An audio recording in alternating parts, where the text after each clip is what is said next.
Good morning. I hope everybody is having a wonderful day today. I have just been kind of just chilling today. I've already had my water and my kefir. So I'm just now making my coffee. It is 11:30 and I want some coffee. So I've got that going. We're just going to make some coffee. I've got some things to do around the house today. I've got to clean the house. I've got to take an exam, so I've got to get that done, which I'll get that done in just a few minutes. Just adding my milk. I'm going to go ahead and add my protein powder. I have been relearning some of my family's language, which I haven't done in a while, so I need to catch back up to where I'm supposed to be. So I'm doing that. I've got an exam today, and then hopefully I start on the next section of learning.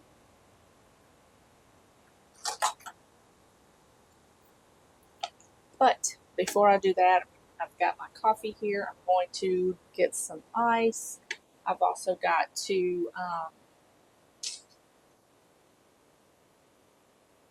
do the kefir, which I'll show you how to do that. It's not hard, but I'm going to go ahead and get this done. I'm going to put all of this up, put my coffee in my cup, grab my kefir, and then I will show you how I strain it and all of that stuff. So I'm going to go ahead and get that done, and I'll show you how to do that.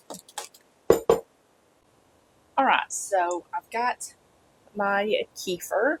I've got my kefir grains and some milk in here. I keep it stored in the refrigerator like this. I just add the kefir grains to the milk, pop a lid on it. I don't tighten it too tight because it builds up pressure and it will explode. So I don't tighten it too tight. So I've got that in here.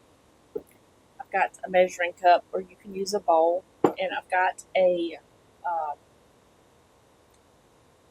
like a mesh. It's not stainless steel because you're not supposed to use stainless steel with kefir. So this is just a plain, like a plasticky style mesh strainer. It's super fine. So I'm just going to add that to my cup, and I'm going to grab my little plastic spoon. I've got my little spoon here. So all I'm going to do is strain this through the strainer, and then I will show you what it looks like. It doesn't take long to do this. You just kind of stir it through the strainer. I do it in sections. I have a bigger strainer up there, but this one I'm just going to use because it was on top.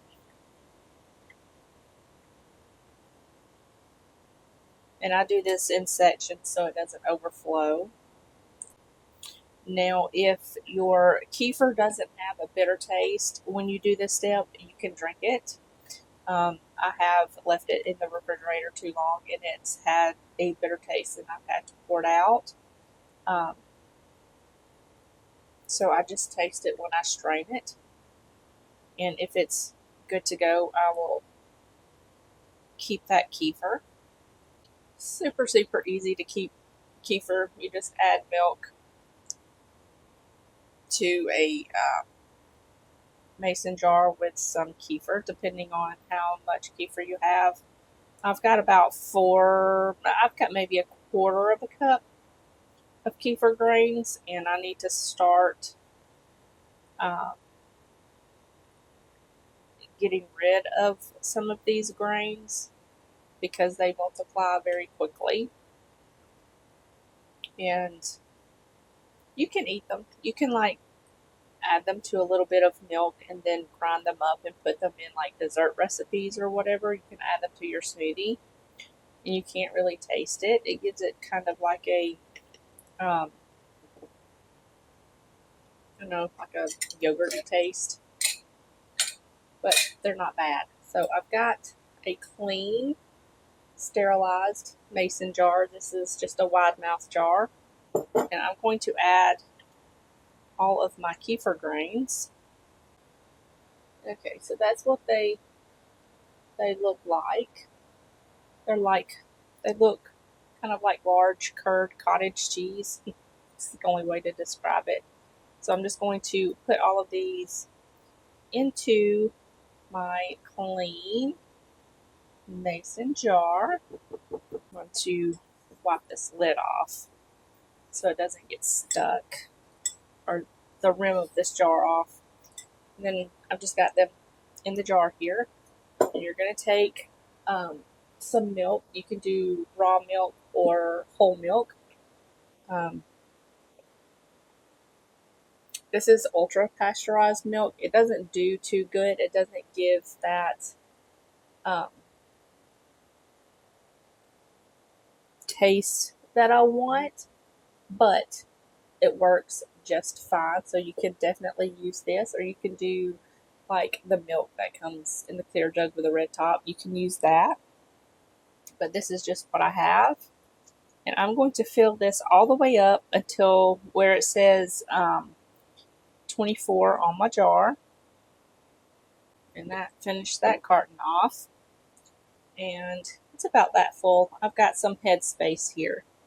I'm going to give this a stir just to incorporate that milk in with the kefir grains. Okay, and then wipe my lid off. I got milk on it. So I'm just going to attach my lid. Again, don't tighten it too tight. You want some wiggle room because this is going to ferment for the next 12 to 24 hours, depending on how tart you want it. So I'm going to grab a towel, and you can use any kind of towel you want. This is just a towel that I use for breads and stuff. So I'm just going to put that on the jar like that. And I always keep a rubber band or of some sort in here. My magnesium. I take that before I go to bed. And then I just pop it on like that. And then I just sit it somewhere, typically right over there by the coffee pot, because it doesn't get hit directly by the air conditioner, and it stays a pretty consistent temperature. And once you strain your kefir, it's going to be pretty thick, and all you do is you just store this in another glass container in the fridge and you drink it.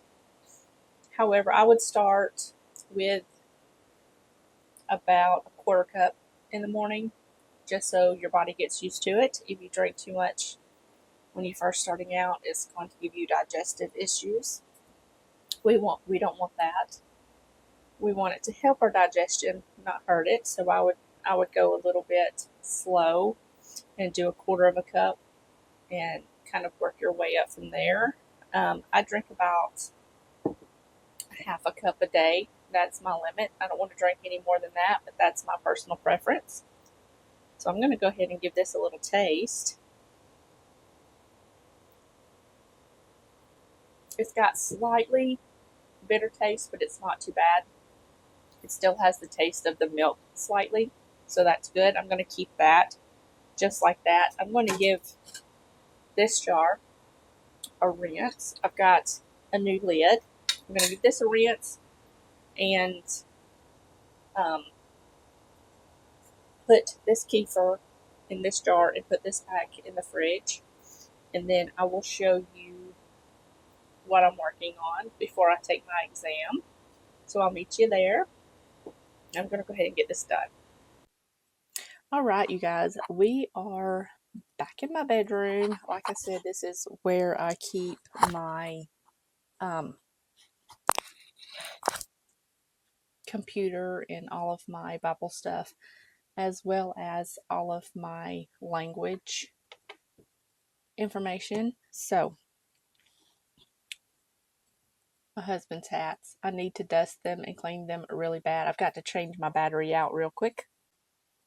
Okay, and I'm back. I had to change my battery out real quick. It was flashing at me, so I went ahead and did that. I'm going to scoot you guys back just a tad. As I was saying, these are my husband's hats. He doesn't wear hats that much anymore, but I just hung them on the wall there. I'd like to get like a nice little hat rack situation and hang them up there, but first I've got to take them all down and clean them. I've got to take all of mine down and clean mine because they are covered in grass, because we typically wear them to cut grass in, or like we're doing an activity outside, we'll wear them. So I've got to take them all down and give them a good wipe down.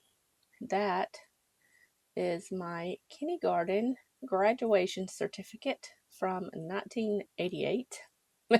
Long time ago. But yeah, all of this is pretty much all of my husband's stuff. I've got some of my that's where he met. Let's see if I can do this. I don't even know if you, that picture right there, I don't even know if you can see it. That's where he met Daddy Dave. We've got a change jar, some little cars, his army flask thing up there. Another picture of me, my sister, and my brother, my sister, and my oldest brother. So that's all right there. And then all of my Bible stuff and my books are back here, but I'm not going to show you that. It's a mess. Anyways, I've got my coffee. I'm about ready to squirrel out, because when I drink coffee in the morning, I get really, really busy. And then I'm just kind of chill the rest of the day. But I want to go ahead and get this done. I want to take a practice test first before I do the actual exam, because I suck at exams. Always have. It's horrible. But this is Jalagi, is the people, it's the language, it's the heritage, it's the Cherokee Nation. I am Cherokee West European, but I leaned more toward my Cherokee Jalagi heritage. I just love it. It's absolutely wonderful. My daughter, my oldest daughter, is Jalagi and European. And my youngest daughter she is Jalagi, Seminole, and West European, so that's great. She wants to learn the Seminole language and the Jalagi language, and I was like, you're going to have to pick one first. But it's a lot harder than it looks. I've been doing some practice stuff here, and yeah, it's a little bit harder than what it looks. I am on part 2. I had to do some refresher courses because I could not remember half the stuff that was on here, which is bad because I've got to start using it in my everyday life. So yeah, I've got all of the words wrote down. I've got the sounds wrote down, where they're located at on the keyboard, because this thing right here is a pain in the butt to figure out how they've got it written out here. I mean, it's easy, but when you're like in a hurry, it's a pain in the butt to figure out. So I've got that, and then I've got the words, the enunciation, and then how they're spelt in the Jalagi language. And then I've got some sentences here, which I've got to do better. But I'm going to go ahead and work on this a little bit. I'm not going to spend all day on this because I've got other things to do. I've got to dust because where we live at on this road, there's cars up and down all the time, and it gets very dusty in here, so I have to dust constantly. I've got some laundry to throw on to wash. What else? I've got to clean the bathroom again. We've been having some issues with sugar ants lately, so I've got to figure that out. It's actually pretty outside right now, so I might go outside and check on the garden. It's doing good, but it's a little overgrown. With all of this rain, it's hard to get out there because it's so muddy. It's hard to get out there and actually like pick all of the weeds and stuff. So hopefully we can get a good little bit with no rain so I can actually get out there and pick some, like pick weeds. I've got to cut back my lettuce. My carrots are doing great. My beets are doing great. My turnips, all of the bugs ate all of the leaves. So I've got to get out there and see if the root survived, because you can eat the root. I've got my computer on. My tomatoes, my peppers, my bell peppers, my squash, zucchini, all of that. They're just not doing. I think the rain got to them, and they're just my squash and my zucchini are done. They're done. The tomatoes, the bell peppers, and the jalapenos, they're holding on. They haven't produced anything yet.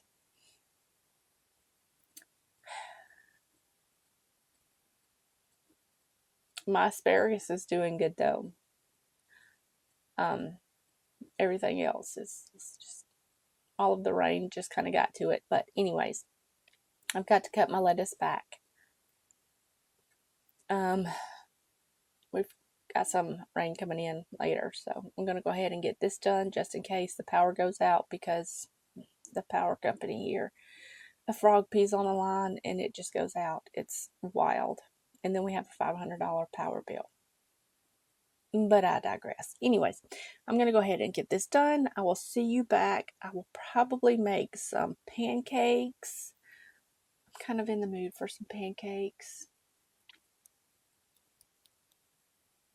I don't have any vanilla protein powder, so I'm probably not going to make any protein pancakes. They're probably just going to be just regular pancakes, which is fine.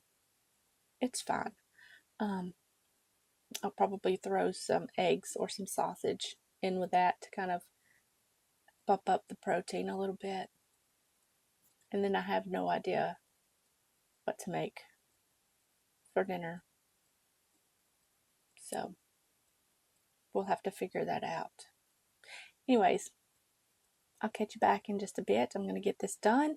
Hopefully I pass the exam, because like I said, I suck at exams. So here we go. Okay, I am back in the kitchen. I finished the first portion of the test. We're going good so far. Maybe I can finish the rest of it, but I'm going to go ahead and make some pancakes. I'm not going to make a whole bunch. The recipe, I think I have it on my blog. If I do, I'll leave it linked down below for you guys. But I'm just going to make some plain pancakes and then add some berries on the side. I'm going to do just a little bit, so I'm going to make it in this little bowl. My daughter doesn't want any, so I'm just going to make one serving. And that is about half a cup of flour. So I've got a half a cup of flour. I'm going to add it to my bowl. And I'm going to add some baking powder.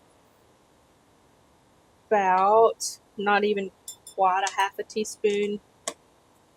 And then I'm going to add some salt. And I need a whisk. I'm going to grab my little baby whisk here and just give this a little mix.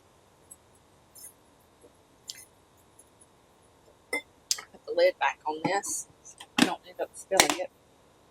Now I'm going to be using egg whites instead of one whole egg just because I don't want to waste an entire egg and make the pancakes too eggy.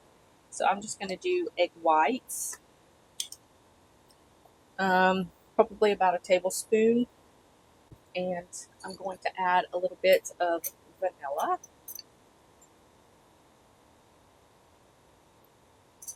About a half a teaspoon. And I've got some milk here. Let's add the sugar first. I'm going to use coconut sugar, but you can use whatever kind of sugar you want. I'm going to add probably about a teaspoon. I don't want it too sweet because we're going to be adding in some syrup on the top, so I don't want it too sweet. And I've got some milk here. The container was dented and it wouldn't sit upright in the fridge, so I just put it in a half-gallon container. I'm going to grab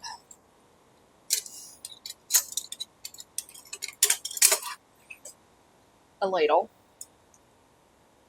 and I'm going to add a little bit of milk, and I'm just going to go from there and add some as I go to make it as thick or as thin as I want. Now, I love adding stuff into my pancake mix.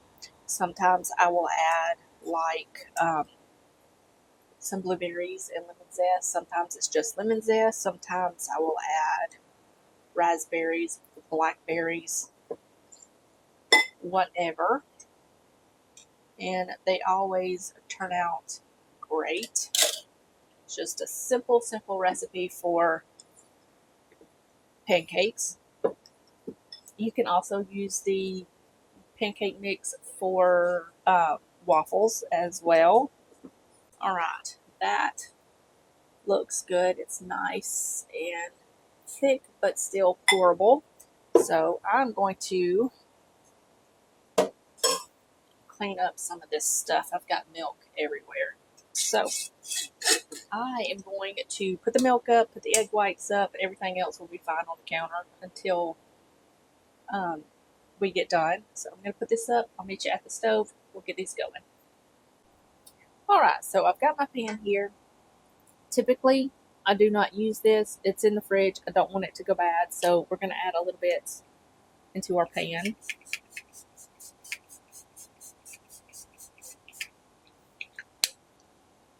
And we're going to go ahead and put our batter into our pan. You can make them as big or as little as you want. Get all that batter off. Now from here, once they start kind of getting a little bit bubbly, you can add in some blueberries, any kind of fruit or chocolate chips, some form of chocolate chips. And I'm going to let these cook until the bubbles that form do not fall back in on themselves and the edges look a little bit dry. It doesn't take long, so just keep an eye on it. And then I'm going to flip them and put them on my plate. I'm going to grab a spatula.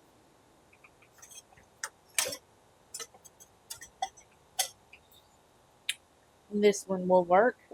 So I'm just going to let these cook, and then I will show you what they look like when they are ready to flip. Alright, I'm not sure if you can see this, but they've got some holes here. And as you can see, they're staying holes. They're not falling back in on themselves with batter. So we're going to just go ahead and flip these over. I didn't have my heat up too high, so one side is not as brown as I'd like, but that's fine. Just going to flip them over, and we're going to let them cook on the other side for 2 or 3 minutes, or until they are completely cooked through.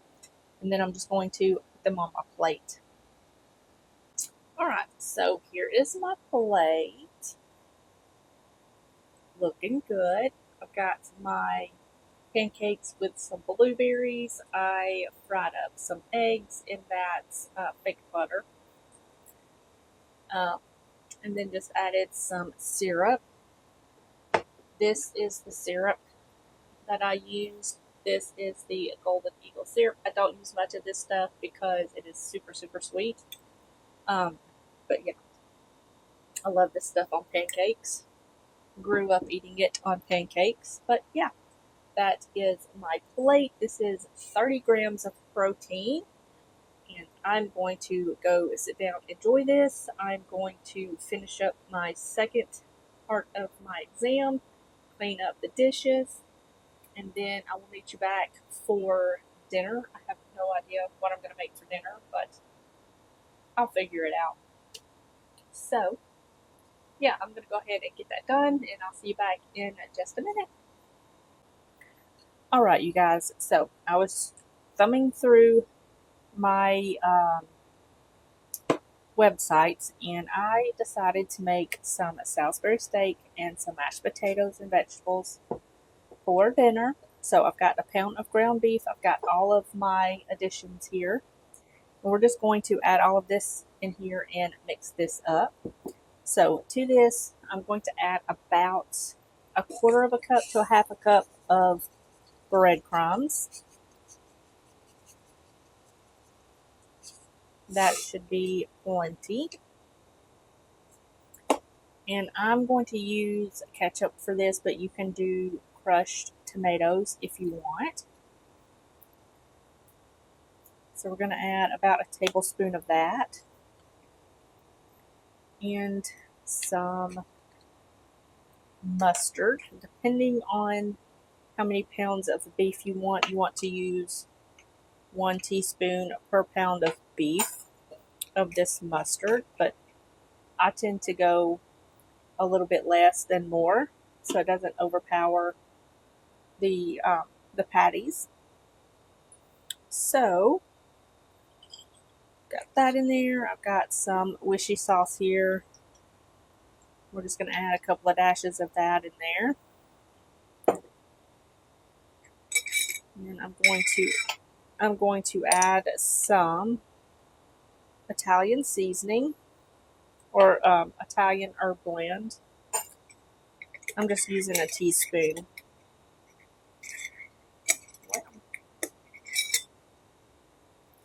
And we're going to add some salt and pepper. Okay, and now I'm going to add in some beef broth base. This is just the powder kind. I'm going to add about a teaspoon of that in there. And we're going to mix all of this together and then separate this out into 4 sections and patty it out. So I'm going to go ahead and do that, and then I will show you everything once it gets all mixed and combined. Alright, so I went ahead and patted out the patties, and I cut up some onion and gathered everything for my gravy. So I've got 2 cups of water here, and I'm going to go ahead and get this started so that way it just goes a little bit easier as we go. So I'm just going to make some beef broth here. Add a little bit of that in there. This beef broth base, you can use any kind that you want. And I'm going to give that a little mix. I'm not going to add too much salt to this because this does have salt in it. So I'm just going to add that much. I can add more later if I need to. And I'm going to add some pepper. And a little bit of Worcestershire sauce. And some ketchup. About yay much will do good. And then I'm going to add some cornstarch, about 2 to 3 tablespoons. This is a teaspoon measure, so I'm just going to eyeball it. I need to get some more. I keep forgetting to get cornstarch when I'm at the store. So I need to put that on my shopping list. So I'm just going to mix all of this together. Hopefully it won't get too thick, but I can always add some more beef broth if I need to. And I've already got some potatoes on boiling. And I will find some vegetables to go with it as I'm cooking this. So that is good. I'm going to clean up, move you over to the stove, and we'll get this going. Alright, so I've got my pan here. It's over medium-low heat. Got my potatoes going here. I'm going to add a little bit of olive oil to my pan. Since I'm using a leaner beef, I want to add some oil just so it stays kind of not dry as it's cooking. So I'm going to go ahead and add this into my pan. And we're going to cook these about 4 minutes or so on each side. Make sure they are cooked completely through. We're going to flip them over, cook them on the other side about 4 minutes. In the meantime, I'm going to do the dishes and get everything ready to go for the next step. Alright, so the ground beef is cooked through. I've got them setting over to the side. I had my heat turned off to let my pan cool down a little bit. I'm going to grab my onions. You can add a little bit more oil to this if you want. But I'm going to go ahead and add my onions.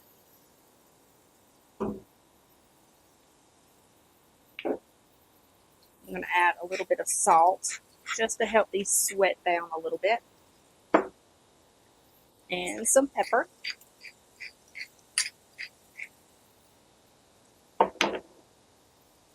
We're going to let these cook down until they're nice and tender. It should take about 10 minutes or so. In the meantime, my potatoes are done. We're going to go ahead and make some mashed potatoes while the onions cook. So I'm going to just switch this stuff around.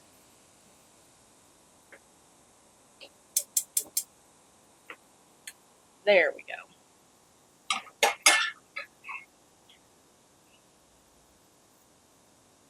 Hopefully you can see what I'm doing. Let me raise you up a bit.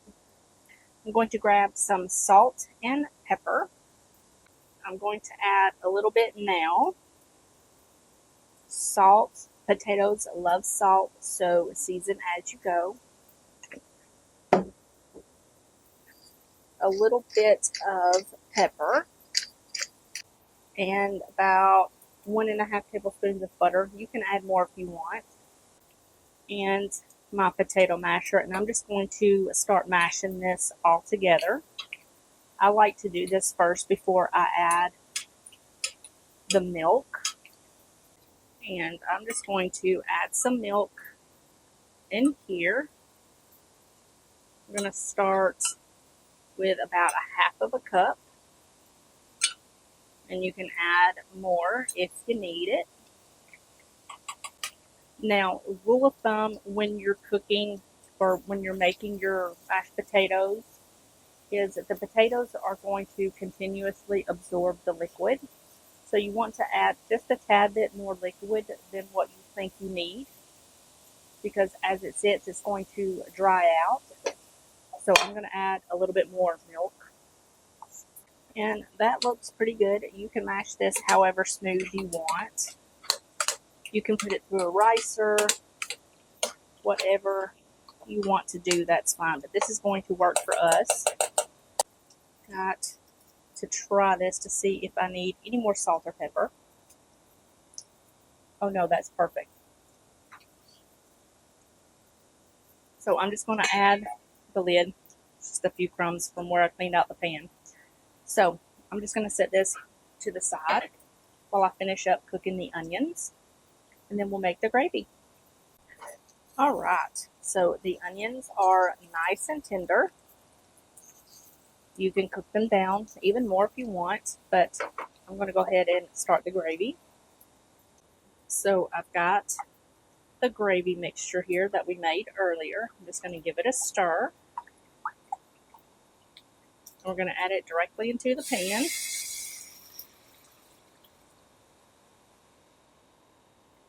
We're going to start mixing this around and kind of scraping up those little bits on the bottom. You can use a whisk for this if you want. I'm just going to use the spatula. It's here and it'll work just as well. And you're just going to cook this over low heat until it starts to thicken up. If it thickens up too much, just add a little bit more beef broth. Taste it, see if it needs more salt or pepper, and that is done. We'll add the ground beef or the beef patties back in once it's thickened. And I made some corn to go with the mashed potatoes and the gravy because corn just goes with mashed potatoes and gravy. I've got to season those, and then dinner will be done in just a couple of minutes. So I'm just going to sit here and stir this until it's thickened, add the patties back in, and then I will show you everything when it gets done. Alright, y'all, so I just added the patties back in with the gravy, and I turned this on low and let this kind of heat up for about 5 minutes while I kind of just tossed that gravy onto the top of those patties and just let that warm through for about 5 minutes, and then this is good to go. I'm going to go ahead and make my plate. Alright, you guys, here's my plate. I don't cook this too often, but when I do, it is always so delicious. Be sure to not overcook your beef patties. You want them just done, or else they will get really tough, so just be mindful of that. And I just added that onto my plate with some mashed potatoes and just covered the entire thing with gravy because it's delicious. Added the corn and it was so good.